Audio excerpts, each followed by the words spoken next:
तब पानीपत की, जहां बाइक पर सवार 3 लोगों की कैंटर से टक्कर हो गई है। इस हादसे में 27 साल के युवक राज की मौत हो गई, जबकि बाइक पर सवार उसकी मौसी और मौसी की बेटी की बाद में अस्पताल में इलाज के दौरान मौत हो गई। हालांकि अब विधवा बूढ़ी मां के इकलौते बेटे की मौत से इलाके में सनसनी फैली हुई है। लोग दुखी हैं और इसे होनी का खेल बता रहे हैं।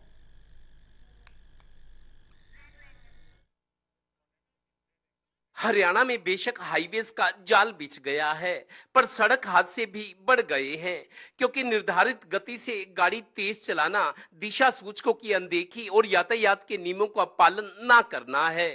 पानीपत के गांव सिवा के पास हाईवे पर कैंटर से टक्कर में बाइक सवार 27 साल के एक युवक राज की मौत हो गई। उसकी मौसी और मौसी की 17 साल की बेटी वेंटिलेटर्स पर हैं। सैनिक कॉलोनी की निवासी विधवा कांता देवी के इकलौते बेटे की मौत से उसके दर्द को महसूस किया जा सकता है, क्योंकि अगले महीने इस युवक की शादी होनी थी। काफी धक्के खाने के बाद में हमें पता चला कि सिविल अस्पताल के अंदर वो डेड बॉडी को रखा गया है। जब यहाँ हम आए तो इन्होंने हमें नहीं बताया। लावारिस में उस लाश को लावारिस में डाल के और लावारिस ही लिख के इन्होंने हमें गुमराह किया।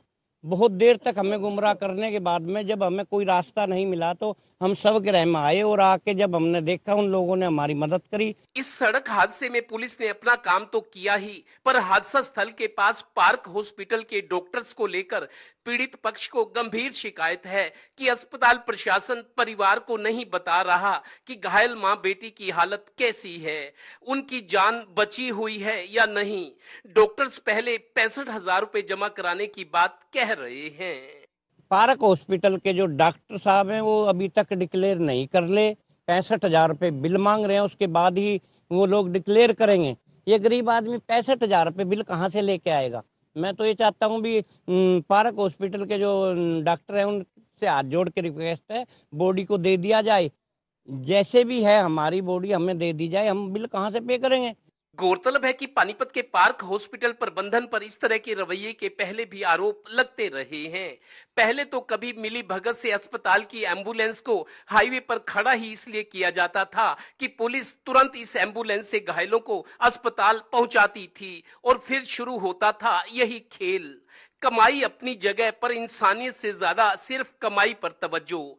टोटल टीवी की ओर से अस्पताल प्रशासन से जब इस बारे में संपर्क किया गया तो पहले कोई जानकारी देने से बचते रहे, पर बाद में यही बताया कि एक घायल वेंटिलेटर पर है। पानीपत में अस्पतालों की भीड़ में किसी अस्पताल की ये बेरुखी न्यू इंडिया में तो नहीं होनी चाहिए। पानीपत ब्यूरो से डिम्पी मल्होत्रा की रिपोर्ट।